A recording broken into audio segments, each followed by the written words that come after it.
istamsaka bil kitab ini harus mempunyainya, jazim wajib memilikinya.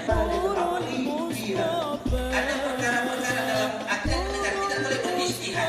Ketika tidak pernah menyebutkan kata-kata rukun yang pertama tadi, maka dia belum dikatakan di dalam rukun ini ada dua rukun. Yang pertama dia harus menafikannya, cuma hanya ada Al-Quran tentang dua rukun ini, yaitu fama yakfur bit taghut, ingkari at-taghut, yaitu semua sesembahan Allah, maka dia hal yang kuat tadi.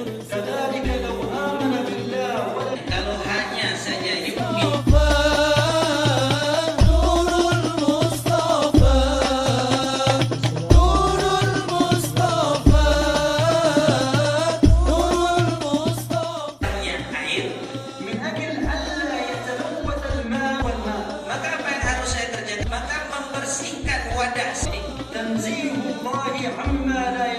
yaitu